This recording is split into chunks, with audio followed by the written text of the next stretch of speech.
안녕하세요. 전기산업기사 실기 2021년 1회 문제를 풀어보도록 하겠습니다.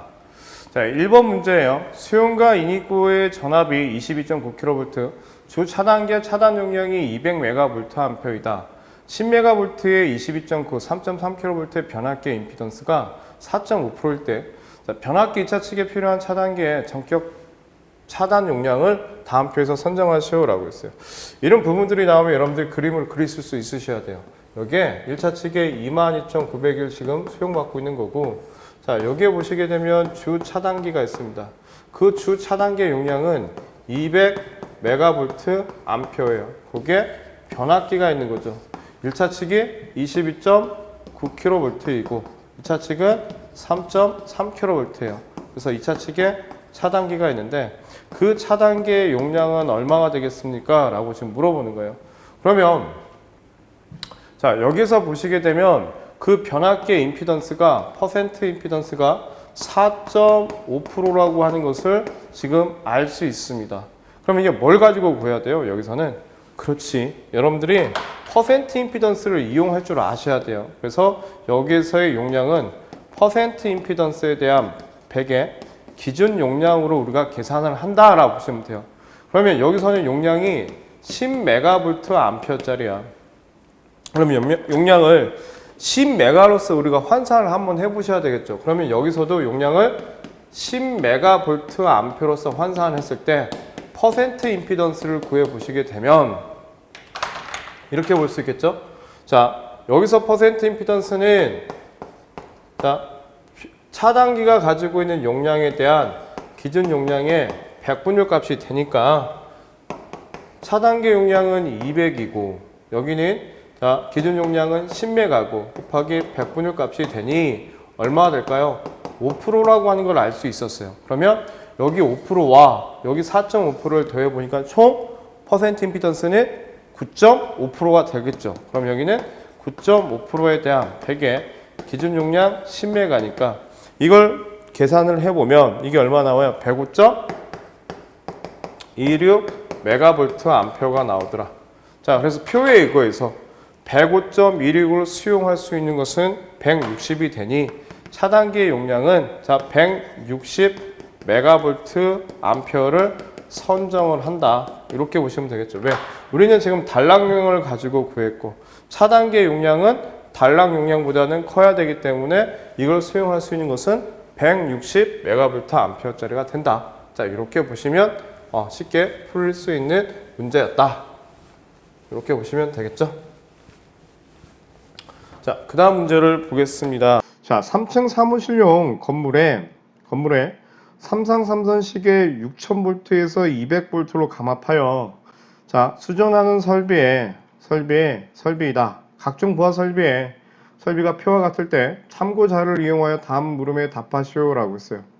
자, 보면 동력 부하 설비가 있고요. 조명 콘센트 부하 설비로 이제 나뉘어져 있고 그게 보면 거기에 동력 부하 설비에는 난방 관계, 공기 조화 관계, 그다음에 급수 배수 관계, 기타로 이루어져 있고 조명 콘센트 부하를 보게 되면 거기에 전등 관계, 콘센트 관계, 그다음에 기타에 대한 어떤 용량이 이제 나와 있습니다. 그러면 이걸 가지고 이제 우리가 표를 살펴보게 되면 그 표에서는 뭐라고 했냐? 잘 보셔야 되겠죠. 역류는 모두 70%이다. 기타는 100%로 간주하고 조명 콘센트에 대한 수용률은 전등은 60%, 콘센트는 70%, 전화 교환용 정류기는 100%이다. 다음 변압계 용량 시 여유율은 고려하지 않고 용량은 모두 표준 규격으로 해라. 변압기 용량 산정 시에 필요한 동력 설비의 수용률은 전체 평균의 65%로 한다라고 했어요. 그럼 문제 1번을 바로 한번 봐보겠습니다. 동계 난방대예요. 온수순환 펌프는 상시 운전을 하고 있습니다. 상시 운전을 하고 있고 보일러용과 기어 오일용 펌프의 수용률이 55%일 때 자, 동력 부하의 설비 용량은 얼마인가 라고 했어요. 그러면 저희가 다시 여기서 한번 보셔야 될 것 같아요. 자, 이 부분에서 이제 우리가 보게 되면 온수 순환 펌프는 상시 운전하고 있다고 해서 상시 맞죠? 그래서 용량이 3.7kW이고 오일러 펌프와 그 다음에 보일러 펌프는 6.7과 0.4입니다. 그러면 이때 우리가 이제 수용 부하를 구해 보게 되면 우선은 온수 펌프에 대해서는 3.7kW가 상시 돌아가고 있어요. 거기에 플러스 자, 보일러 펌프와 오일 기어 펌프의 용량은 6.7 플러스 0.4가 되겠죠. 거기에 그 보일러와 오일 기어 펌프에 대한 수용률이 55%예요. 0.5가 될 겁니다. 우리가 이렇게 해서 계산기를 눌러보게 되면 7.6 하나의 킬로와트가 나와요. 그래서 수용 부하는 7.6 하나의 킬로와트를 구할 수 있었죠. 이 부분은. 자, 다시 문제 2번을 한번 볼게요. 상용 동력, 하계 동력, 그 다음에 동계 동력에 대한 비상 전력은 했어요. 킬로볼트 암페어가 되겠습니다. 그러면 상용 동력에 대해서 보시게 되면 여기 상용 동력, 자 하계 동력, 그 다음에 동계 동력에 대한 피상 전력, 킬로볼트 암페어를 구하라고 했어요. 그럼 킬로볼트 암페어는 그 킬로와트를 역률 코사인 세타로 우리가 구해주면 되겠죠. 그러면 첫 번째 상용 동력에 대해서 이 첫 번째 상용 동력은 용량이 얼마입니까? 26.5입니다. 그러면 역률은 우리가 0.7로 하자라고 했어요. 그러면 여기서 보니까 26.5를 역률 0.7로 나눠주면 된다더라. 그럼 이제 얼마가 나오냐? 37.86이 나올 것이고 86kV 암페어가 나올 것이고 하계 동력은 52kW가 되겠죠. 그러면 52kW를 역률 0.7로 나눠줘 보니까 74.29kV 암페어가 나오더라 이거예요. 그 다음에 동계 동력은 10.8이에요. 10.8을 0.7로 나눠줘 보니까 15.43kV 암페어가 나옵니다. 그렇죠? 표 가지고 우리가 있는 주어진 조건을 가지고 우리가 계산해 보시면 충분히 여러분들이 하실 수 있어요. 그래서 2번 문제도 한번 풀어 봤고요. 자, 3번. 이 건물의 총 전기 용량은 몇 킬로볼트 암페어를 기준으로 합니까? 라고 했어요. 그러면 이 부분에 대한 총 용량은 우선은 여기 37.86이 있고요.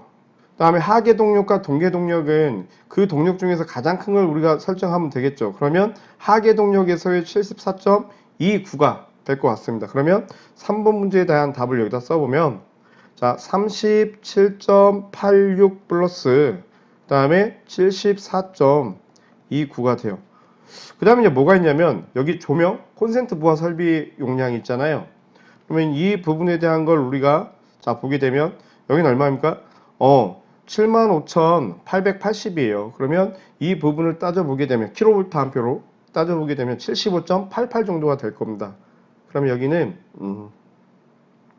75.88이 돼서 이 부분을 계산해 보면 188.03 kV 된다는 사실을 알 수가 있겠죠. 계산해 보면. 그래서 우리가 이렇게 해서 3번 문제까지 풀어봤고, 자, 이제 4번 문제를 봐볼게요. 4번 문제. 조명 콘센트 부하 설비에 대한 변압계 용량을 구하시오라고 했어요. 표준 용량은 주어졌습니다. 그러면 조명 콘센트 부하 설비에 대한 변압계 용량을 한번 우리가 구해볼게요. 그러면 이렇게 볼 수 있겠죠. 전등 관계에서 볼 수 있을 것이고, 콘센트 관계에서 볼 수 있을 것이고, 전화 교환용 정류기에 대해서 볼 수 있을 거예요. 그러면 전등에서는 여기 요 부분이 되겠죠. 이 부분을 우리가 더해보는 거야. 520 플러스 1120 플러스 45,100 플러스 1200이 됩니다. 그 부분에 대한 이제 조건을 보셔야 되겠죠. 전등은 수용 설비가 지금 60%라고 되어 있습니다. 60%. 그래서 저희가 60%, 콘센트는 70%, 전화 교환용은 100%예요. 그러면 여기는 우리가 60%를 적용하면 되더라 이거. 곱하기 0.6, 곱하기 10에 마이너스 3승을 해 주셔야 되겠죠. 킬로볼트 암페어로 따져야 되니까. 그러면 이게 얼마냐? 28.7 0.76kVA가 됩니다. 자, 그 다음에 콘센트 관계를 보니까 이 콘센트 이 용량이 되겠죠. 그럼 여기다 한번 봐볼까요? 1500 플러스 440 플러스 3000 플러스 3600 플러스 2400 플러스 7200이 돼요. 자, 거기에 수용률은 얼마라고 했어요? 70%라고 했었죠. 그래서 곱하기 0.7 곱하기 10에 마이너스 3승이면 돼요. 그럼 여기는 19kV 암표의 용량이 나올 거며, 그 다음에 여기 기타 부분은 800이 되겠죠. 그럼 800 곱하기 10의 마이너스 3승을 해보면 0.8kVA가 나옵니다. 그러면 총 토탈, 고로 자, 토탈은 28.76 플러스 0.8 플러스 19를 해보니 이게 얼마 나오냐? 48.56kVA 나옵니다. 고로 자, 문제에서 주어졌죠. 48.56인데 표준 용량에 의거해서, 자, 여기 표준 용량에 의거해서 우리는 얼마짜리? 50kVA짜리를 선정을 하겠다. 이렇게 써주시면 될 것 같습니다. 자, 이해되셨습니까? 그 다음에 이제 5번 문제는 동력 부하용 삼상 변압기의 표준 용량을 선정하시오 라고 했어요. 그러면 동력 부하에 대한 동력, 자, 부하용이에요. 그러면 이 부분을 보셔야 되겠죠. 동력 부하용은 이 부분이니까, 이게 동력이니까. 그럼 동력은, 자, 제가 이 부분을 이렇게 해서 한번 지워볼게요. 자, 동력에 대한 변압기의 용량을 구해보랍니다. 여러분들이 여기서 신경을 쓰셔야 되는 것은, 그렇죠. 요 두 부분만 따져주시면 돼요. 상용은 그대로 갈 것이고, 하계하고 동계 동력 중에 가장 큰 걸 우리가 사용을 한다. 그러면 여기는 26.5, 그 다음에 10.8보다는 52kV가 크니까, 그래서 이렇게 보시면 되겠죠. 26.5 플러스 52예요. 자, 역률은 0.7이 되겠죠. 곱하기 동력은 조건에서 우리가 뭐라고 했냐면, 자, 여기 이렇게 나와 있죠. 변압기 용량 선정 시 동력 부하 설비의 수용률은 얼마로 한다? 65%로 한다. 그러니까 여기다가는 뭘? 0.65, 65%를 곱해줘 보니까 여기는 얼마가 나오냐? 그렇죠. 72.89kVA가 나옵니다. 그러면 고로 삼상은 72.89가 됐어요. 72.89니 이걸 수용할 수 있는 것은 표준 용량 75kVA짜리를 뭐한다? 선정을 하겠다. 이렇게 보시면 되겠죠. 자, 그 다음에 6번과, 자, 이제 6번 문제와, 자, 7번 문제를 한번 풀어보겠습니다. 단상 삼상 변압기의 2차 측에 전류기용에 사용되는 변류기가 설치되어 있다. 변류기의 1차 측에 전격 조류를 선정하시오 라고 했어요. 그러면 우리가 단상부터 한번 해볼까요? 단상은 P는 VI가 돼서 I는 V분의 P가 될 거예요. 그러면 P는 방금 50kVA짜리니까 50 곱하기 10의 3승이 될 것이고, 전압은 200V가 될 겁니다. 거기에 여유율이죠. 자, 1.25에서 1.5배수의 여유배수를 주겠죠. 자, 이게, 자, 변압기에 관련된 얘기니까, 만약에 이게 전동기라면 기동전류를 고려해서 우리가 얼마? 2.0에서 2.5배의 여유배수를 주지만, 수변전 설비에 대해서는 1.25에서 1.5배의 여유배수를 준다는 건 여러분들이 다 알고 계실 거예요. 그러면 여기는 312.5에서 375A가 나옵니다. 그러면 1차 측의 전류는 I1은 얼마가 돼요? 300A가 돼서 별비는 얼마가 돼? 300대 5짜리를 자, 선정을 하겠다. 이렇게 보시면 될 거예요. 300대 5. 그러면 여기에서 1차 전류는 얼마가 돼요? 자, 300A가 되더라. 자, 그 다음에 삼상은요. P는 루트 3의 VI가 돼서 I는 루트 3 V분의 P가 되겠죠. 그러면 변압기 용량은 75니까 75 곱하기 10의 3승에 자, 루트 3 곱하기 200에 여유배수를 주면 되겠죠. 곱하기 1.25에서 1.5배수의 여유배수를 준다. 그러면 여기는 2.63에서 324.76 암페어가 돼서 고로 여기도 얼마짜리예요? 1차측 전류는 300 암페어가 돼서 자, 변류비는 300대 5짜리를 산정을 하겠다. 이렇게 보시면 되겠죠. 그래서 1차 전류 구하라고 했으니 여기는 얼마예요? 300대 5짜리가 선정이 되겠다. 그래서 1차 전류는 300이 되겠다. 이렇게 보시면 될 것 같습니다. 자, 그 다음에 이제 7번 문제를 보시게 되면 역률 개선을 위하여 각 부하마다 전력용 컵페이터를 설치하려고 할 때 자, 보일러 펌프의 역률을 95%를 개선하려면 몇 킬로볼트 암페어 전력용 컵페이터가 필요한지 자, 구하시오라고 했어요. 그러면 우리는 QC는 어떻게 돼? 이제 P의 탄젠트 세타 1 마이너스에 탄젠트 세타 2라고 하는 요 공식을 여러분들이 이제 생각을 하셔야 될 것이고 여기서 뭐라고 했냐면 보일러 펌프라고 했어요. 그러면 우리가 이 앞에서 보일러 펌프 요 부분이 되겠죠. 보일러 펌프. 보일러 펌프의 용량은 6.7kW가 됩니다. 그러면 자, 이 부분에서 6.7kW가 자, 유효 전력이 될 것이고 거기에 역률은 우리가 0.7이죠. 0.7에 대한 1-0.7에 대한 제곱의 제곱근이 될 것이고 마이너스의 개선 후 역률은 95%예요. 그럼 95, 0.9에 대한 1-0.9의 제곱의 제곱근이 되겠죠. 이렇게 해서 풀어보니까 4.63kV 암표의 컵페이터가 필요하더라 이거예요. 네, 이해되셨습니까? 자, 이렇게 해서 우리가 2번 문제를 풀어봤습니다. 자, 문제 3번이에요. 전력시설물 공사 감리 업무 수행 지침에 따른 부진공정 만회 대책에 대한 내용이다. 다음 가로 안에 들어갈 자, 내용을 담란에 쓰시오라고 했어요. 감리는 제가 자꾸 드리는 말씀이지만 나오는 것마다 여러분들이 좀 암기를 많이 하셔야 될 것 같아요.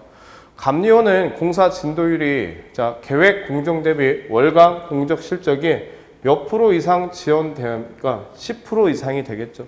10% 이상 지연되거나 누계 공정 실적이 5% 이상 지연될 때에는 공사업자에게 부진 사유 분석, 만회 대책 및 만회 공정표를 수립하여 제출하도록 지시를 하고 있습니다. 그래서 10% 이상 지연될 때나 누적 공정 실적이 5% 이상이에요. 5% 이상 지연될 때에 제출을 하도록 되어 있다라고 보시면 될 것 같습니다.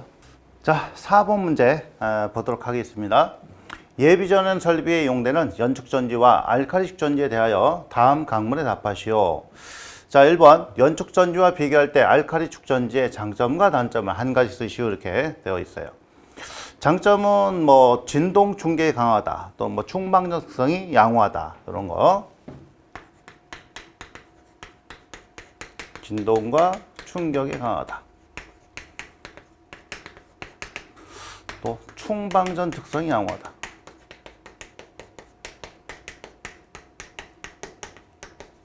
그 다음에 뭐 수명이 길다 뭐 이런 것들. 단점으로서는 이제 뭐냐면 연축전지에 비해서 공칭전압이 낮다.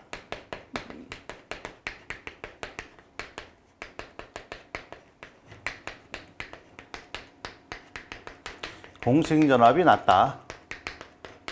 또 비싸다. 이런 것들인데 수명이 길다, 뭐 비싸다 이런 것 정도는 되도록이면 안 쓰시는 게 좋습니다. 그래서 어떤 문제 같은 경우는 수명과 가격에 대한 건 쓰지 마시오라고 이런 거 있어요. 하도 그것만 쓰니까. 그래서 그거 외에 이제 다른 것들을 외워두시는 게 자, 좋고요. 그 다음에 연축전지와 알카리축전지의 공칭전압은 각각 몇 볼트 퍼 셀인지 쓰시오 이렇게 했어요. 연축전지 같은 경우는 이제 2볼트 퍼 셀이죠. 셀당 2볼트. 알카리는 자, 셀당 1.2V 이렇게 되고요. 자, 참고로 이제 방전 시간율도 있어요. 방전 시간율은 얘는 10시간이고 알카리는 5시간이 이렇게 됩니다. 자, 이건 참고 사항이고요. 자, 세 번째, 축전지의 일상적인 충전 방식 중 부동 충전 방식에 대하여 자, 설명을 하시오 이렇게 되어 있는데 부동 충전 방식은 이제 충전 방식 중에서 가장 일반적인 그런 형태로서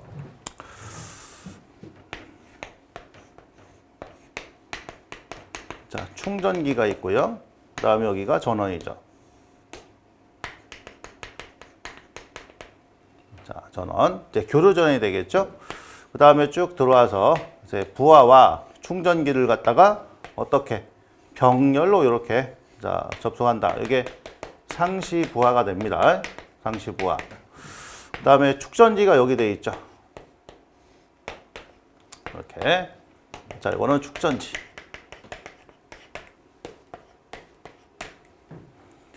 자, 여기로 가는 것이 I2. 자, 2차 전류죠. 그래서 부하와 충전기를 병렬로 자, 접속을 해서 사용부하, 즉 상시부하에 대한 이제 전기 공급은 이제 충전기가 부담하고요. 그 다음에 충전기가 부담하기 어려운 일시적 대전류 부하는 축전기가 부담하게 하는 그런 방식이다. 자, 그런 부분이에요. 그래서 자, 요건 어떻게 쓰느냐? 부하와 축전지를 병렬로 자, 접속한 거죠. 접속하여 이제 상용 부하에 대한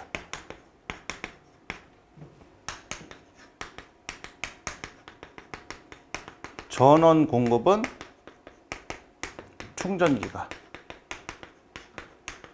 자, 부담하고 이제 충전기가 부담하기 어려운 일시적 대전류 부하 있죠? 자, 일시적 대전류 부하는 축전지가 자, 부담하는 방식. 이렇게 해서 이제 교재 있는 내용도 쓰셔도 되고 뭐 이런 식으로 쓰셔도 됩니다. 나눠지는 거죠. 충전기는 이제 평상시 그죠? 이제 상용부하에 대한 전원 공급과 그 다음에 축전지의 자기 방전을 보충. 그래서 충전기가 부담하고 그 다음에 이것도 써야 되겠네.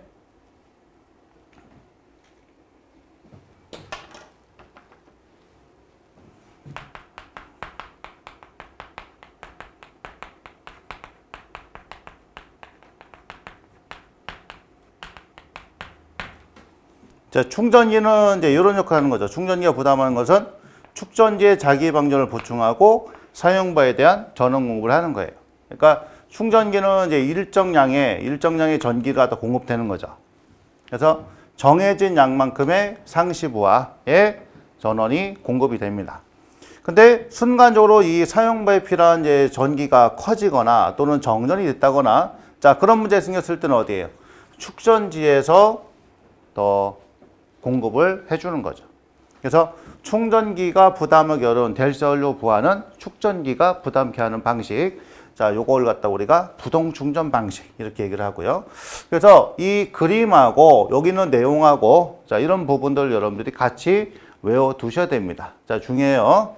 그러니까 키포인트는 부하와 충전기를 병렬로 접속해서 충전기는 축전지의 자기 방전을 보충하고 그 다음에 상시부하, 사용부하에 대한 전원 공급하고 그 다음에 충전기가 부담하기 어려운 일시적 대전류 부하는 누가? 축전지가 부담케 하는 방식이다. 이런 식으로 작성하시면 됩니다. 이게. 자, 그 다음에 네 번째.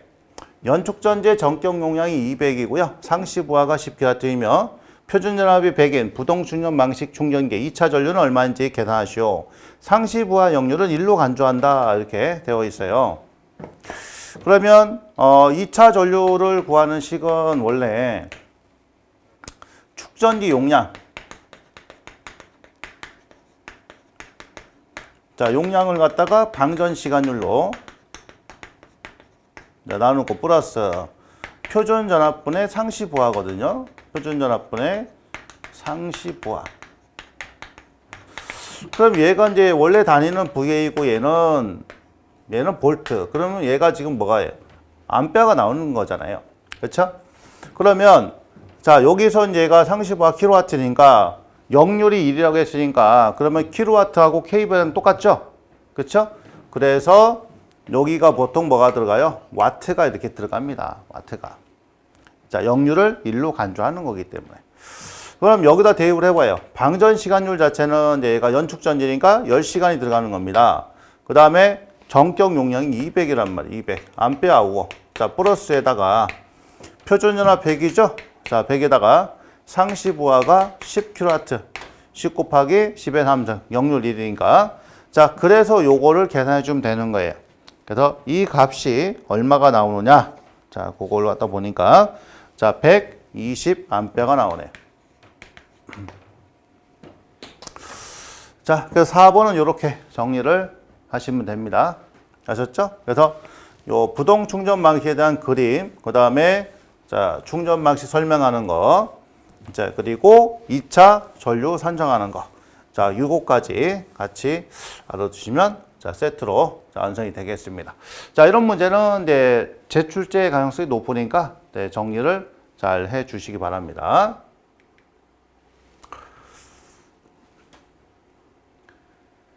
자, 5번 문제 봅니다. 무접점 릴레이 회로가 그림과 같을 때 다음 물음에 답하시오 이렇게 되어 있어요. 자, 화면상에 보시면 이게 무슨 회로죠? 자, 그렇죠. 엔드 회로입니다. 엔드.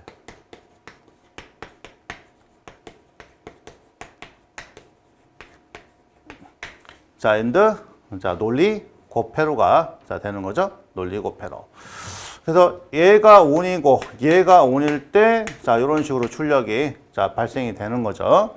그래서 출력식 X는 어떻게 된다? 엔드니까 자, A 도트 B 또는 그냥 A, B 이렇게 쓰셔도 됩니다. 자, 이게 출력식이고요. 자, 두 번째 타임 차트를 완성하래요. 타임 차트 완성하려면 우리가 이제 이 논리표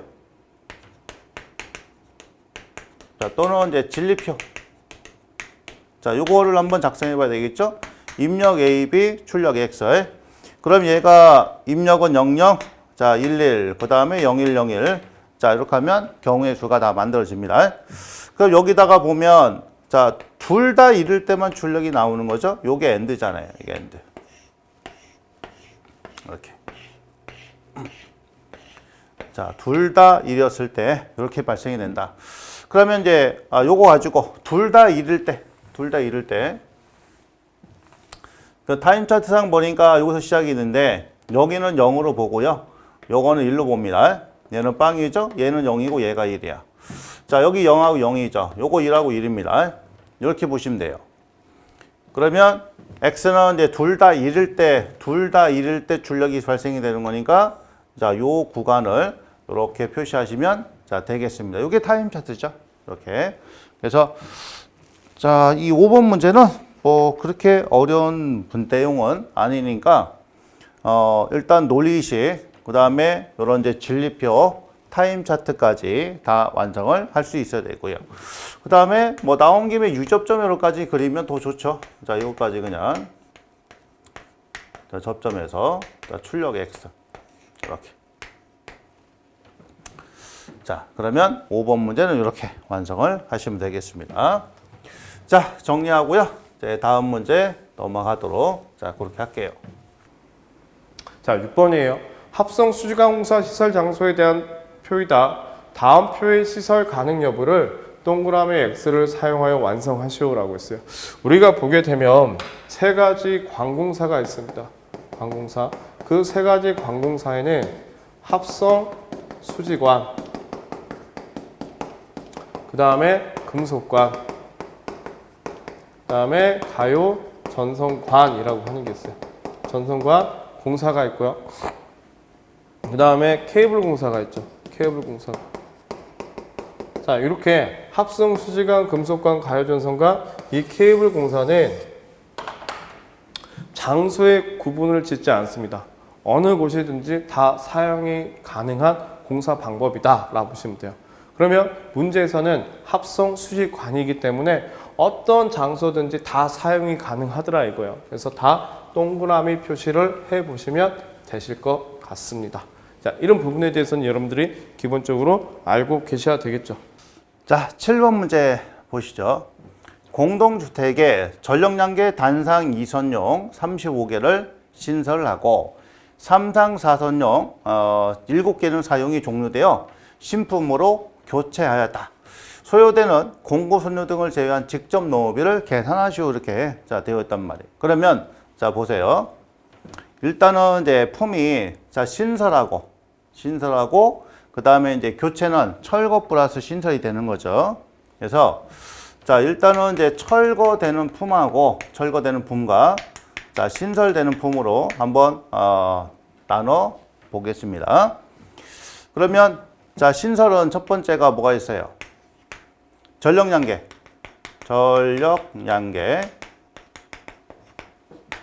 자, 단상, 자, 이선용.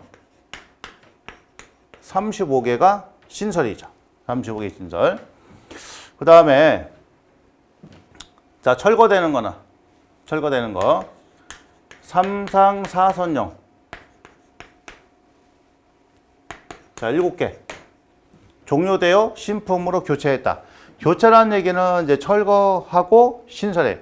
기존 거를 갖다 제거하고, 그 다음에 얘를 다시 설치를 하는 거잖아요. 고장난 거를 빼고 똑같은 거 갖다 끼겠다는 얘기잖아요. 그러니까 철거품하고, 자, 뭐가 들어가요? 신설품이 들어가는 거죠. 그러면 삼상, 사선용. 자, 몇 개가? 7개가 새로 설치되는 거예요. 7개를 철거하고 7개를 다시 집어넣는 거죠. 소요되는 공고선료 등을 제한 직접 노비를 계산하시오. 자, 인공계산은 이제 소소 셋째 자리까지 하고요. 내선 연구의 노임은 95,000원이다. 자, 이렇게 돼 있어요. 자, 그러면 전력량계 부수상기 설치니까 여기서 찾아옵니다. 전력량계가 지금 이제 단상 2선용짜리가 있으니까 단상 2선용짜리. 자, 여기서는 이제 일단 0.14가 됩니다. 그죠? 0.14가 돼요.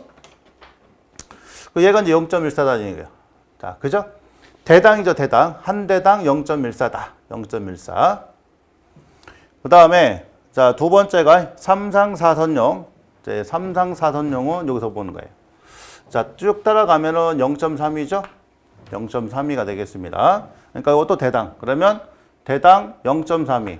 0.32 곱하기 몇 대? 7대가 되는 거죠. 그렇죠? 신설도에 0.32 곱하기 7대. 자, 이렇게 되는데, 해설 갖다 봐야 돼, 해설. 자, 방폭 아니고요. 아파트 등 공동주택하고, 자, 기타. 동일 장소에서 10대를 초과하는 전력연계 설치 시. 자, 지금 얘가 몇 대예요? 35대를 갖다가 설치하는 거예요. 공동주택에다가. 그죠? 35대를 설치하는 겁니다. 자, 그러면 추가한 대당 해당 품의 70%다. 자, 그러니까 얘가 지금 설치품이란 말이에요. 그러면 기본 10대는 요거 들어가고, 그죠? 그 다음 10대를 초과하는 나머지 몇 대에 대해서 25대에 대해서는 70%만 잡으라는 얘기예요. 70% 잡아. 이건 무슨 얘기입니까? 자, 왔어요. 공사하는 김에 요거까지 해주세요. 이거죠. 자, 오늘 요거하고 내일 이거 해주세요. 그러면 뭐예요? 따로따로 내야 되는 거잖아요. 근데 오늘 왔을 때 요까지 하면 조금 더 할인을 해줄 수 있다. 이런 얘기죠. 보통요. 그러니까 요거는 기본품 몇 대에다가 10대, 10대는 0.14. 그러니까 요게 어떻게 되냐면 0.14 자 곱하기 10대 플러스 나머지 몇 대에 대해서 35 마이너스 10. 그러니까 25대에 대해서는 자 얼마 적용하는 얘기예요? 70% 적용하는 얘기예요. 70%. 그러니까 여기다가 0.7 이렇게 들어가겠죠. 요거. 자, 그 다음에 내용 쭉 봅니다. 자, 특수기계음 3종 뭐 이런 거 아니고요. 그 다음에 철거가 30%. 철거 30%. 그 얘는 철거죠? 그 요거에 그러니까 신설품의 30%만 잡아라는 얘기예요. 막 뜯어버릴 거니까. 자, 그 다음에 이제 재사용 철거. 철거는 철거인데 얘를 딱 보관했다 쓸 거야. 그럼 50% 잡으라는 얘기인데 그게 아니죠. 그래서 철거는 요만큼이 되는 거고. 그 다음에 신설은 요거에다가 자, 요거를 갖다가 더한 자, 그런 개념이 되겠습니다. 그렇죠? 자, 따라서 요거를 갖다 다 더해 준 거예요. 자, 요거를 다 더해 주니까 자, 인공계가 얼마가 나오느냐? 자, 고값이 6.762가 나옵니다. 다 더해 준 거예요. 다 더해 준 거. 그러니까 우리 교재 보면 어떻게 돼 있어요? 자, 맨 먼저 그죠? 요거부터 먼저 나오고 그 다음에 요거 나왔고, 그쵸? 자, 그 다음에 요 0.3이 7대에 대한 거. 자, 요거에다가 요거죠. 근데 이 부분을 갖다가 지금 책에는 어떻게 써놨어요? 이렇게 써놓은 거야. 자, 여기 곱하기 1이 생략된 거죠? 그쵸? 그러니까 뭐예요? 0.32 곱하기 7에다가 1 플러스 0.3이다. 요거 1이고 0.3이다. 이렇게 된 거예요. 그러니까 자, 요걸 갖다 이렇게 나눠서 쓰는 거죠. 그러니까 이렇게 뭐라고 하냐면 이게 30%가 어디서 나왔지 이렇게 생각할 수 있는데 자, 이게 이런 개념이다. 철거와 신설을 갖다가 합쳐서 쓴 거다라는 얘기예요. 아셨죠? 자, 그래서 요거를 다 더해 줍니다. 요거를 다 이렇게 합산해 주면 자, 소요 인공계가 나오겠죠? 소요 인공계는 얼마가 나오느냐? 그래서 6.762가 나온 거예요. 이렇게 나왔습니다. 그 여기서 물어본 거는 이제 뭐예요? 직접 농업비가 되겠죠. 자, 따라서 직접 농업비는 이제 소요 인공에다가 뭐 하면 돼요? 노임 단가 곱해주면 돼요. 그래서 6.762인에다가 곱하기 95,000원이죠? 95,000원. 자, 요거를 갖다 계산하시면 얼마나면은 642,390원이 나옵니다. 642,390원. 이렇게. 자, 이런 데 부분을 갖다 우리가 적산이라고 하는데, 적산이라는 것은, 자, 우리가 생각할 때, 교체다, 교체. 교체는 이제 기존 거를 갖다가 어떻게 하라는 얘기예요? 철거를 하고, 그 다음에 설치를 했다는 겁니다. 설치해 가는 건 신설이잖아요. 그렇죠? 그러니까 교체는, 기존 거를 떼고, 새로운 걸 설치한다. 요걸 갖다 머릿속에 넣어야 돼요. 아셨죠? 그 다음에 철거할 때는 그냥 막 철거가 있고, 재사용 철거했다. 그래서 보통 그냥 철거는 30% 신설에, 그 다음에 재사용 철거는 신설의 50%를 보통 잡아줍니다. 나머지는 이제 표 보고 찾아서 이렇게 해주면 되는 거예요. 그러니까 사실 이게 처음 보면 굉장히 생소하고 낯설 것 같지만 실질적으로는 그렇게 어려운 유형은 아니다. 이런 얘기죠. 그래서 이게 이제 전기 공사에 관련된 그런 적산이라고 하는데, 왜냐하면 우리가 이제 전기 산업회사를 취득하면 이제 공사업체에도 자격증을 사용할 수가 있어요. 자, 그러기 때문에 이제 적산에 관련된 것들이 자, 이렇게 출제가 되고 있는 겁니다. 그러니까 이런 것도 자, 풀어보시면 자, 어렵지 않게 정리를 하실 수가 있는 거예요. 그러니까 요거 나왔을 때는 이제 제일 좋은 거는 이런 식으로 이제 철거하고 그 다음에 신설로 구분해서 이제 써놓으시면 뭐 혼동될 헷갈릴 일이 거의 없습니다. 자, 그래서 요 문제는 이렇게 7번 문제는 정리를 하겠습니다.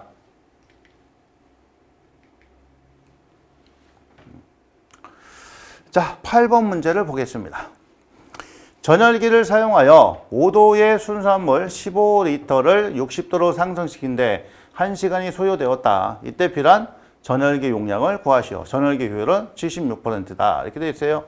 그러면 전열기에 관련된 전열기 효율은 단출식이 860pt, 그 다음에 MCT다. 자, 이런 수식이 있거든요. 그럼 여기서 M은 뭐냐면 질량입니다. 질량인데 이게 보통 킬로그램이 될 수도 있고 요것처럼 자, 리터가 될 수도 있어요. 리터. 그 다음에 C는 이제 비열. 자, 비열로서 단위는 킬로칼로리 퍼 킬로그램 도시. 그 다음에 T는 온도 변화. 온도의 변화. 자, 여기서는 도시가 되겠죠. 그 다음에 P는 전력입니다. 소비 전력. 자, 기본 단위가 킬로와트예요. 그 다음에 T. 자, 이거는 시간이고요. 기본 단위가 아워입니다. 자, 그래서 기본 단위를 정확하게 여러분들이 기억을 하고 있어야 돼요. 기본 단위라는 건 전력. 그 다음에 이거는 아워다. 자, 근데 여기서 전열기 용량 P 값을 갖다 몰아왔어요. 그러면 P에 대해 정리하면 어떻게 되겠습니까? 860에다가 자, T 2타. 그 다음에 MCT 이렇게 되어 있네요. 자, 860에다가 지금 시간은 1시간이 소요됐어. 1이죠? 자, 그 다음에 효율은 76%라고 했어요. 자, 질량은 15리터. 그러니까 리터하고 킬로그램과 같습니다. 물일 때는. 그 다음에 자, 요거 물의 비율은 1이에요. 참고로. 자, 물의 비율은 1이다. 얼음이 0.5고요. 자, 물은 1입니다. 그 다음에 온도차가 자, 60에서 5. 그러니까 55도씨의 온도 변화가 있는 거예요. 55도씨의 온도 변화가 생겼다라는 얘기죠. 그래서 요거를 갖다 산출하면 제 P값이 나오겠네요. 이게 얼마냐면은 1.26kW다. 자, 따라서 요 전열기에 관련된 거, 자, 이것도 자주 출제되는 그런 내용이니까 이제 수식하고 관련된 내용을 정확하게 숙지를 해 주시면 좋겠습니다. 자, 그래서 8번 이렇게 정리할게요. 자, 9번 문제예요. 자, 9번 문제를 보시게 되면 그림과 같은 V결선과 자, Y결선된 변압기의 한 상의 중심 0에서 이 5점에서 110V를 인출하여 사용하고자 한다라고 했어요. 그래서 V결선이 있고 자, Y결선이 있는데 위 그림에서 A의 전압을 구하시오라고 했어요. A. 자, 여기 A의 전압을 구해 보시자고요. V결선이다라고 하는 것은 어떻게 될까요? 여러분들이 델타 결선의 일종이잖아요. 델타 결선에서 변압기 한 대가 고장이 났을 때 사용할 수 있는 게 V결선이니까 제가 이렇게 그려볼게요. 얘가 A점이고 얘가 B점이고 얘가 C점. 상의 순서는 시계 방향이니까. 자, 그러면 자, V결선에서 한 대가 지금 고장이 난 거죠. 그러면 A와 지금 자, B예요. 그 다음에 B와 자, C 사이에 요 전압입니다. 그러면 여기는 지금 얼마야? 220에 0도가 되겠죠. 삼상 백차적인 해석을 해보게 되면 그 다음에 여기는 220에 자, 마이너스 120이 됩니다. 그럼 이 부분이니까 여기서 이 부분이니까 그럼 여기는 플러스 마이너스가 되는 거잖아요. 더해 주시면 되잖아. 그러면 220의 0도를 여기서 이제 변압기 한 대가 고장이 난 V결선이니까 자, 플러스에 여기서 여기까지가 110이니까 110의 위상은 마이너스 120도가 되겠죠. 그러면 여기는 220의 코사인 0도 플러스 J의 사인의 0도로서 계산이 될 것이고 자, 플러스 여기는 110의 코사인의 120도 마이너스 J의 사인의 120도가 될 거예요. 자, 이 부분을 계산을 해보면 결과치가 얼마가 나오냐? 165가 나오겠죠. 165. 자, 165 마이너스에 55의 루트에 3이 나옵니다. 그럼 이 크기는 자, 165에 대한 자승 플러스 55의 루트 3의 전체 제곱의 제곱근으로 구해보니까 이게 얼마나 나와요? 190.53V가 된다더라 라는 걸 알 수 있었어요. 지금 A에 대한 얘기죠. A에. 자, 그 다음에 이제 두 번째를 보면 B의 전압을 구하시오라고 했어요. 이건 Y결선이 된다는 얘기예요. 그럼 Y결선은 의미가 또 틀려지겠죠. 보시게 되면 자, Y결선입니다. 자, 이 Y결선을 그려볼게요. 이렇게 생긴 Y결선이다 라고 보시면 돼요. 자, 여기는 A상, 이게 A상, 이게 B상, 이게 C상이다 봤을 때 여기는 220의 0도예요. 여기는 220의 마이너스 120도입니다. 여기는 220의 플러스 120도가 돼요. 자, 어디에 지금 전압을 구하라고 했냐면 중요한 건 플러스 여기는 마이너스가 된다는 얘기죠. 그러면 B라고 하는 것은 요 A와 자, 요 전압이 될 거야. C에 관련. 그럼 이 A와 자, 요 전압이 되겠죠. 요 부분에 대한 요 전압이 될 겁니다. 요 전압이. 그러면 마이너스니까 220에 0도 자, 마이너스예요. 마이너스에 110에 120도가 되겠죠. 자, 이렇게 해서 여러분들이 계산을 해보시면 될 거예요. 그러면 이 부분도 220의 코사인 0도 플러스 J의 사인의 0도가 될 것이고 자, 마이너스에 110의 코사인의 120도 플러스 J의 사인의 120도가 될 겁니다. 자, 이 부분을 계산기를 가지고 풀어보니까 얼마나 나왔어요? 275. 자, 275 마이너스 J에 55 루트 3이 나오죠. 55 루트 3. 그러면 자, 이 크기는 275에 대한 자승 플러스 55에 대한 루트 3의 전체 제곱의 제곱근이 되니까 이게 얼마나 나오냐? 291.03V가 되더라. 자, 이렇게 해서 우리가 자, B상의 전압을 이 B점의 전압을 구해 봤어요. 이해되시겠죠? 자, 그다음에 이제 이 부분이 되겠지? B상의 전압과 여기 B상의 전압과 자, 여기 이 부분에 대한 전압이에요.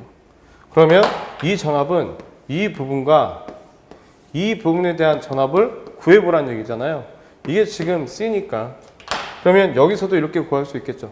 220에 마이너스 120에 자, 마이너스니까 마이너스 J에 자, 마이너스에 110에 120도가 돼야 돼요. 자, 이렇게 보실 수 있겠죠.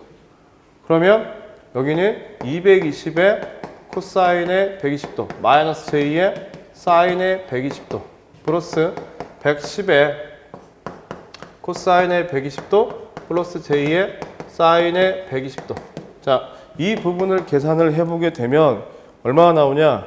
55에 자, 마이너스 J의 165에 루트 3이 나옵니다. 그러면 여기는 55의 자승 플러스 165에 대한 루트 3의 제곱의 제곱근이 되겠죠. 자, 이걸 계산을 해보면 291.03V가 나와요. 자, 크기는 똑같겠죠. 이해되셨습니까? 자, 이렇게 해서 여러분들이 자, 여기 A점, B점, C점. 근데 여기서는 평형 삼상에 대한 벡터들을 여러분들이 알고 계셔야지만 풀 수 있는 문제다. 자, 이런 얘기죠. 여러분들이 이렇게 보시면 되실 것 같습니다. 그래서 우리가 9번 문제까지 풀어봤어요. 10번입니다. 문제 10번.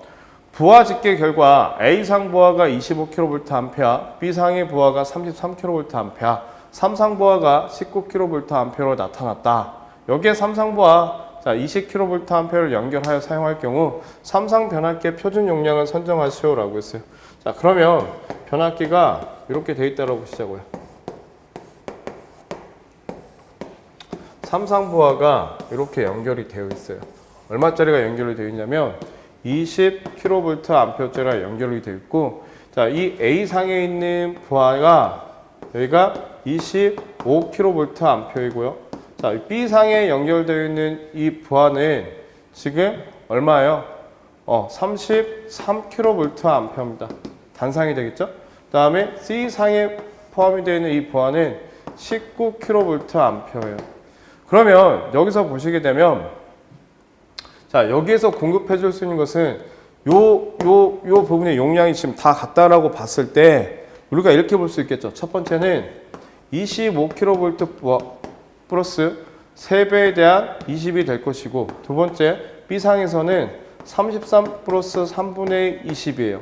그 다음에 세 번째 C상에서는 자, 19 플러스 3분의 20만큼의 부하를 공급을 해줄 수 있겠다. 그런데 자, 여기 변압기 용량이 같다라고 봤을 때 가장 큰 부하가 삼상 변압기 용량이 되겠죠. 이 부분이 될 거예요. 그래서 우리가 이 부분을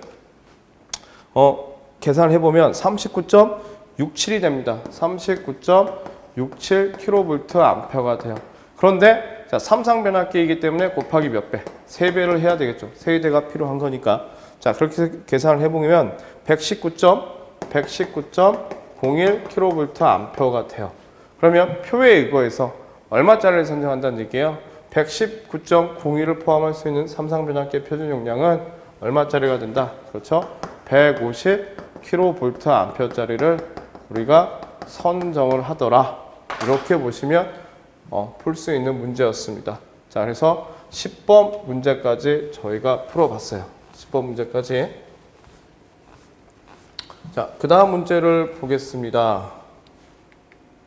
11번. 한국전기 설비 규정에 따라 지중전선로를 시설할 때 다음 각 항의 매설 깊이에 대해서 쓰시오라고 했어요. 한국전기 설비 기준에 의해서 이 부분이 지금 바뀐 내용이죠.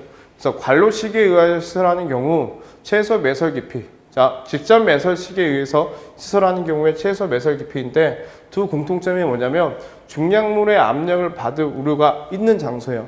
중량물의 압력을 받을 우려가 있는 장소에서는 1m에 자 우리가 매설을 시켜야 될 것이고 만약에 중량물의 압력을 받을 우려가 없다라고 했을 때는 0.6m, 60cm의 자 이격거리를 두란 얘기죠.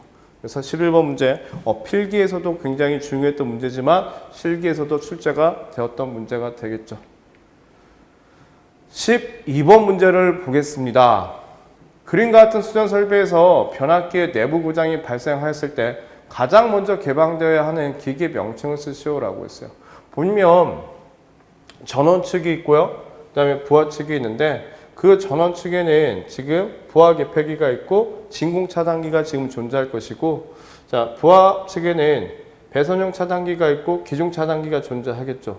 그러면 내부에서 변압기 내부에서 고장이 발생하게 되면 사고 전류가 전원 쪽으로 넘어가는 것을 방지하기 위해서 자, 가장 먼저 개방이 돼야 되는 것은 뭐다? 전원 측에 있는 차단기인 진공 차단기부터 자, 개방을 시켜야 된다라고 보시면 될 것 같습니다. 그래서 자, VCB 진공 차단기가 된다라고 보시면 되실 것 같아요. 13번 문제예요. 평탄지에서 전선의 지지점의 높이를 갖도록 가선한 경관이 100m인 가공 전선로가 있다. 사용 전선으로 인장 하중이 1480, 중량이 0.334인 자, 7가닥이죠. 자, 2.6mm 소도체 직경이 2.6mm인 연선이 되겠네. 그 연선에 경동선을 사용하고 수평 풍압 하중이 0.608, 전선의 안전율이 2.2인 경우에 2도를 구하시오라고 했어요. 그럼 2도다라고 하는 건 뭐야? 전선을 늘어뜨린 정도를 뭐라고 합니까? 이걸 2도라고 하죠. 그럼 2도 D는 8T의 WS의 자승으로 구한다라고 보시면 돼요. 그러면 W다라고 하는 것은 전선의 하중이어야 되는데 그때 전선의 자체 무게는 0.334이고 수평 하중은 0.608이 된다는 얘기죠. 그럼 이 하중부터 구해봅시다. 전선이 가지고 있는 무게가 있고 자 거기에 대한 풍압 하중이 있어요. 빙선 하중이 존재하는 건 아니니까 그러면 여기는 0.334가 될 것이고 자 여기는 0.608이 되니까 이 전선이 가지고 있는 자 요 하중은 0.334에 대한 자승 플러스 0.608에 대한 자승의 제곱근이 된다. 그러니까 이 하중의 값은 얼마가 나온다? 0.69가 된다. 0.69가. 그러면 이게 0.699 W는 자, 그다음에 S는 100m가 되겠죠. 경관이니까 T는 수평 장력이다 보니까 그대로 계산해 보시자고요. 0.69 곱하기 자, 100의 자승에 8 곱하기 안전율 2.2가 될 것이고 인장 하중은 1480이 될 것입니다. 자, 이걸 계산해 보면 이게 얼마나 나오냐? 1.28m의 자, 전선을 늘어뜨릴 수 있더라 이거야. 그래서 우리가 2도를 계산을 해봤어요. 그래서 2도라고 하는 것은 전선을 늘어뜨린 정도인데 8T의 WS의 자승으로 구할 수 있다. 이렇게 보시면 되겠죠. 14번이에요. 삼상 변압기 1차 전압이 22,900이고요. 자, 2차 전압이 380V예요. 선이 380V이고 상이 220V일 때 2차 전압이 370V로 측정되고 전압을 높이고자 할 때 탭을 22,900에서 21,900으로 변경하면 2차 전압은 얼마가 되겠습니까? 라고 했어요. 자, 여기서 우리가 탭을 가지고 2차 측의 전압을 조정하는 방법인데 이렇게 보시면 되겠죠. 우리 권수비라고 하는 것은 V2에 대한 V1이에요. 변압기에서 보게 되면. 그러면 V2는 권수비에 대한 V1이죠. 자, 여기서 보게 되면 여러분들 우리가 이건 알 수 있을 것 같아요. 자, 22,000에서 21,000으로 전압을 변경했어요. 낮췄습니다. 그럼 권수비 자체가 작아질 것인데 작아지게 되면 2차 측의 전압은 올라가요. 그러면 370V보다는 올라간다는 얘기잖아요. 그러면 자 이때 2차 측의 전압이라고 하는 것은 권수비에 대한 V1이니 새로운 권수비를 만들어 주시면 될 거예요. 그러면 V1이라고 하는 것은 지금 얼마입니까? 자, 새로운 곤수비를 만들어 주시면 되는데 이때 2차 측의 전압은 얼마가 되겠냐라고 했어요. 그러면 얼마예요? 지금 보니까 새로운 곤수비를 만들어 주셔야 되는데 변경하면 2차 측의 전압은 얼마가 되겠습니까? 라고 해서 콘수비가 낮아졌으니까 커지면 안 되고 낮아져야 되니까 22,900이 될 것이고 여기는 21,900이 될 거예요. 그러면 이 B 자체가 1보다는 작은 값이 나오기 때문에 우선은 작아질 것이고 자, 거기에 대한 곱하기 얼마입니까? 370을 곱해 주시게 되면 이 부분에 대한 전압은 2차측 전압이 커야 되겠죠? 그러니까 이렇게 돼야지 21,900이 돼야 되고 죄송합니다. 반대로 봐야 되겠죠?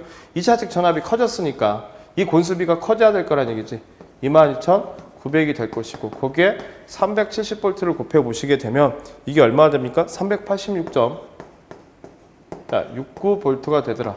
자, 우리가 주상변압기의 탭을 가지고 전압을 조정할 때 이 부분만 여러분들이 잘 이해를 하시면 돼요. 봐가지고 자 보게 되면 지금 전압 자체가 커져야 되는 건 알았잖아요. 왜냐면 자 전압 자체가 지금 곤수비가 작아졌어요. 작아지게 되면 2차 측의 전압이 커진다는 얘기고 곤수비를 높이게 되면 2차 측의 전압은 작아질 수밖에 없다는 얘기죠. 그래서 우리가 이 부분을 가지고 새로운 곤수비를 만들어서 자 이 부분을 따져주시면 될 것 같아요. 이해되시겠죠? 굉장히 난해하면서도 되게 어려운 문제였다라고 보시면 될 것 같아요. 자, 15번 문제로 갑니다. 옥내 조명 설비에 따른 건축가 조명 방식이다. 다음 강문에 납하시오. 그래서 첫 번째 천장면 이용하는 방식, 그 다음에 두 번째 벽면에 따라 이용하는 방식. 그래서 건축가 조명에 관한 이제 그런 방식 쓰는 거, 자 이런 것들이 심심치 않게 자, 출제가 되고 있어요. 그래서 해설에 되어 있는 그런 내용들을 여러분들이 정확하게 자, 숙지를 하셔야 됩니다. 자, 천장면에 따라 이용한다 그러면 대표적인 게 뭐가 있을까요? 뭐 다운라이트, 피놀라이트, 라인라이트 이런 다양한 그런 부분들이 있겠죠. 그래서 이제 광천장 조명도 있고요. 루버천장, 커브, 라인라이트, 다운라이트, 피놀라이트, 코퍼라이트 이런 형태가 전부 다 어디 갖다 이용한 거냐? 천장면을 이용한 거다. 천장면 이용한 거. 그 다음에 벽면을 갖다 이용한 방식. 코너, 코니스, 밸런스, 광청 조명이에요. 그래서 자, 우리 이제 교재는 답을 갖다 자, 세 가지로 이렇게 해놨죠. 자, 이거 외에 나머지도 있어요. 그러니까 선택해서 쓰면 됩니다. 그 되도록이면 이제 다 외워두는 게 좋죠. 다 외워두는 게. 자, 라이트 시드라면 라인 라이트, 다운 라이트, 코퍼 라이트. 그렇죠? 자, 피놀 라이트. 그 다음에 자 벽면 이용한 거 코너, 코니스, 밸런스, 광청 조명. 그래서 자 이게 어떤 조명 방식이야 이런 것들은 우리가 이제 포털에 검색을 해보시거나 그렇죠? 그러면 이제 그런 영상이나 또는 이제 사진 같은 거를 많이 자 보실 수가 있습니다. 그래서 그런 것들을 갖다 통해서 내가 이제 기억으로 자 집어넣으시면 되고요. 일단 여기서는 종류 위주로 잘 보시면 되겠습니다. 자주 나와요. 자주 나오니까 구분해서 외워놓으셔야 됩니다. 천장면 이용하는 거, 벽면 이용하는 거.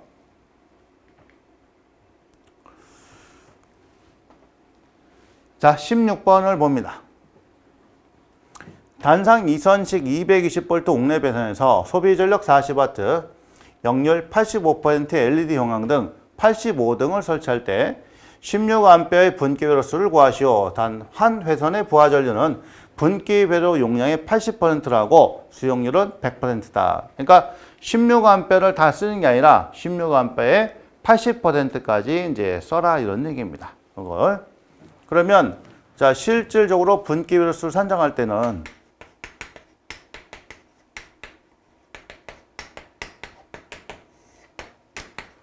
자, 16A. 그렇죠? 그다음에 위쪽에 뭐가 나와요? 전류가 나오겠죠. 전체 전류가. 전체 전류를 갖다가 이제 분기 전류 나눠준 건데, 자, 여기에서 조건이 얼마를 쓰라 했으니까 80%만 쓰라고 했으니까, 이렇게. 그러면 일단은 요 소비 전력에서 뭐가 나와야 돼요? 전류가 나와야 되겠죠. 그러면 전류 I는 어떻게 나옵니까? I는 P를 갖다가 V 코사인 세타로 나눠줘야죠. 단상이니까. 자, 따라서 P가 지금 40W고요. 그 다음에 역률은 이제 85%입니다. 전압은 220이고, 자, 요거에다가 0.85 이렇게 산출이 되겠죠? 근데 요게 몇 개? 85개가 되는 거죠. 85개. 자, 그래야지 이제 전체 전류가 나오니까요. 그래서 자, 요 값을 산출해 주면 얼마가 나오냐면은 1.42가 나오네. 1.42. 자, 따라서 요거는 자, 2회로가 필요하다. 그렇죠? 그래서 분기로서의 16A 2회로가 필요하다. 이렇게 작성을 해 주시면 되겠습니다. 아셨죠? 답은 16A 2회로. 자, 이런 식으로 이제 작성을 해주면 되겠죠. 자, 다음 문제로 넘어가도록 자, 그렇게 하겠습니다.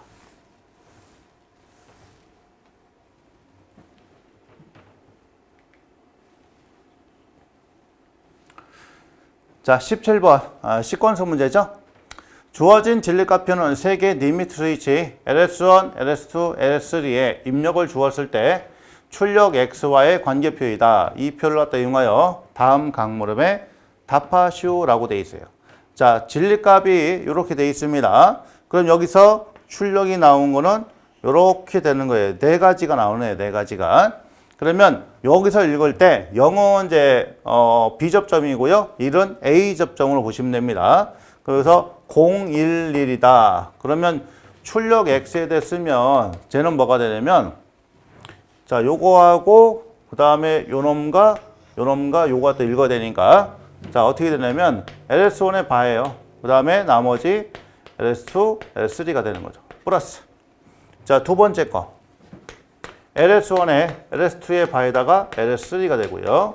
자, 그다음에 세 번째 거. 세 번째 거는 LS1, LS2, LS3의 자, 바가 되어 있고 플러스. 네 번째 거는 뭐예요? LS1, LS2, LS3 이렇게 되는 거거든요. 4개가. 자, 그러면 우리가 논리식을 갖다 간소화시킬 때는 어떤 거 활용하는 거죠? 자, A를 갖다가 A 플러스 A를 이렇게 쓸 수가 있는 겁니다. 그러면 봐봐요. 요놈하고 자, 요거하고 묶을 수가 있죠. 공통되는 게 있을 수 있고 그 다음에 요놈과 또 요거 이렇게 공통으로 또 묶을 수 있는 게 있고 자, 그렇죠? 그 다음에 또 뭐가 있을까요? 요놈하고 자, 요게 또 공통으로 묶을 수 있는 게 있을 거다. 그러니까 LS1, LS2, LS3를 갖다가 몇 번을? 2번을 더 더해주는 거예요. 2번을 더해줘서 얘하고 묶어주면 되는 거죠. 그러면 요걸 갖다가 간소화시킬 수가 있을 겁니다. 자, 그럼 나머지 자, 물음부터 먼저 볼게요. 첫 번째, 진리값표를 이용하여 다음과 같은 카르노 도표를 완성하시오라고 돼 있어요. 그러면 여기에 자, 요 도표를 또 완성하는데 지금 빵빵이라고 돼 있단 말이에요. 빵빵. 그럼 얘는 뭐냐면 LS1의 바하고 LS2의 바다 이렇게 쓰는 거예요. 01. LS1의 바, LS2. 이거는요. LS1, LS2. 자, 이거는 뭐게 됩니까? LS1에다가 LS2의 바다 이렇게 되는 거예요. 그러니까 0으로 써는 거는 이제 B접점 쓰면 됩니다. 자, 바를 갖다 쓰면 되고 여기는 뭐예요? LS3의 바, LS3가 이렇게 되겠죠. 자, 그럼 여기서 이제 대입을 하는 거예요. 자, 여기다 대입을 합니다. 그러면 요거는 이제 011이잖아요. 그죠? 011. 그러니까 01에 1이니까 여기 들어가겠죠. 그다음 요거는 뭐예요? 101이었잖아. 그렇죠? B접점은 빵이에요. 빵 0입니다. 101. 그러니까 101, 101. 자, 요거는요. 11빵. 자, 11에 빵. 그렇죠? 자, 요거는 111. 자, 그러니까 여기 나머지는 다 뭐? 자, 빵. 이러면 자, 카르노 도표가 완성이 되는 거예요.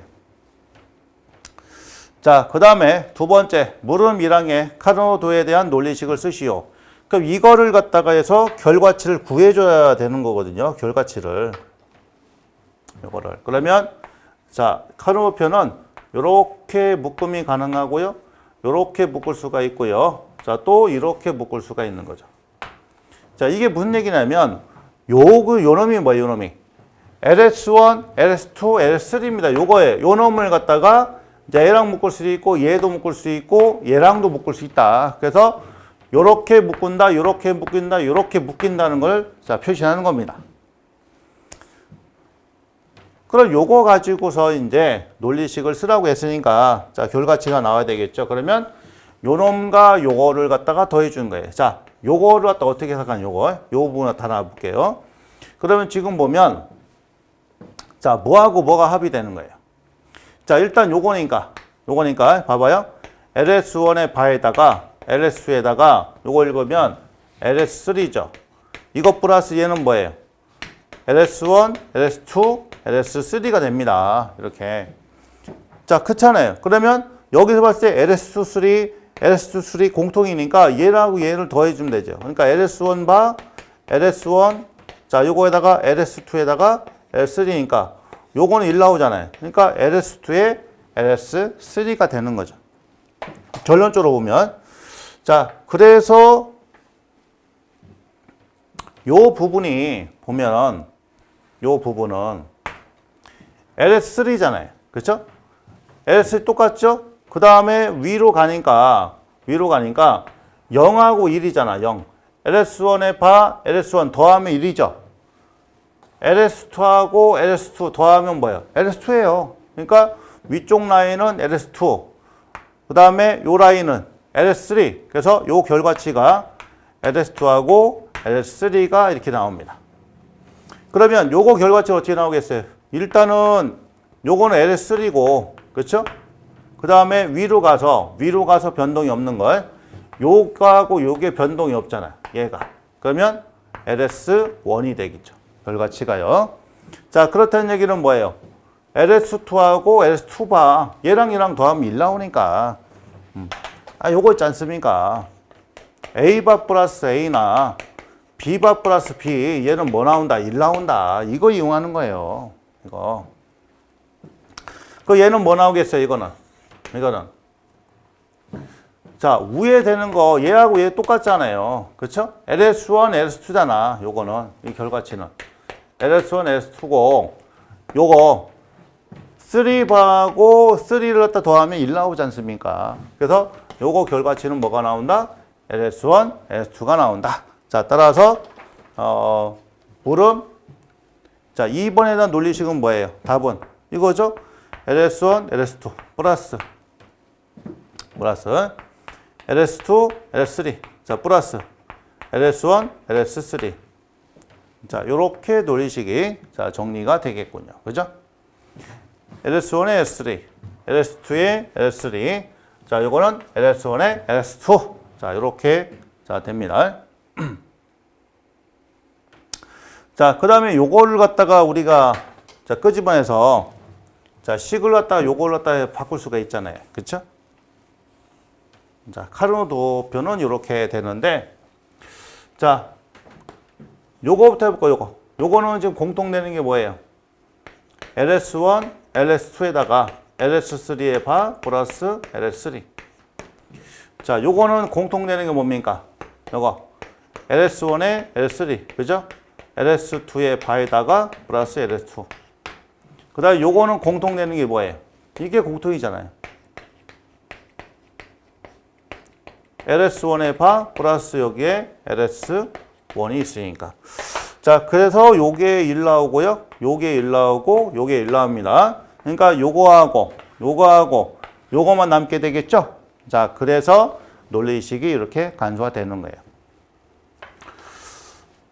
그러니까 요게 눈에 잘 안 보이니까 요놈 형태를 갖다 이렇게 도표에다 놓고 보면 쉽게 보인다는 거죠. 그래서 자, 복잡한 논리식을 간소화시킬 때 사용되는 것이 카르노 도표가 자, 되겠습니다. 자, 그 다음에 세 번째 거 이제 진리값과 물음 이항의 논리식을 갖다 이용하여 이것을 무접점 배로도로 자, 표시하죠. 단 O와 AND 게이트만 이용해서 자, 표현을 해라 이렇게 돼 있어요. O하고 AND만 쓰라. 근데 뭐 그럴 수밖에 없죠. 왜냐하면 여기서 지금 보니까 다 뭐예요? 다 A 접점이에요. 그러니까 낫이 나올 수가 없는 거죠. 그러면 요거 자, LS1하고 LS2부터 자, 먼저 가겠습니다. 얘하고 뭐예요? AND. 그렇죠? AND가 되는 거죠. 그 다음에 2하고 3입니다. 자, 2하고 3. 그 여기다가 LS3를 갖다가 이렇게 하면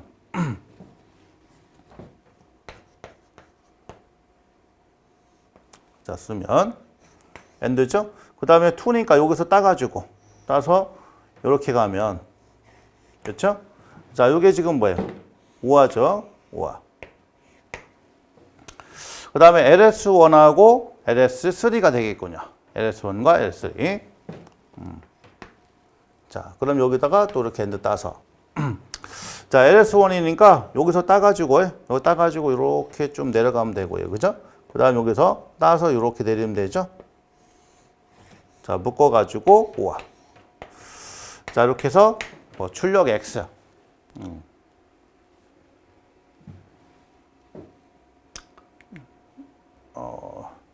여기서 자, 출력은 X라고 했으니까 그렇죠?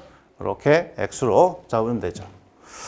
자, 이런 식으로 그리든지 그러니까 지금 여기서 보시면 자, 1 그리고 2 그리고 3 그려서 자, 정확하게 우리가 접속한 거는 점을 찍는 거고 그렇지 않은 경우는 이제 그냥 지나가면 요거는 접속한 게 아니다 이렇게 우리가 해석을 갖다 하지 않습니까? 그렇죠? 그 다음에 이 부분을 갖다가 자, 뭐로 그려야 되는 거예요? 이 부분을 이렇게 그려야 되는 거죠. 삼입력으로 이렇게 이제 삼입력 5화로 자, 이런 형태로도 자, 그려도 되고요. 그러니까 다양하게 그릴 수가 있다는 얘기죠. 그 다음에 우리 교재는 또 어떻게 그려놨어요? 요거를 그리는 방법이 다양하다라는 얘기예요.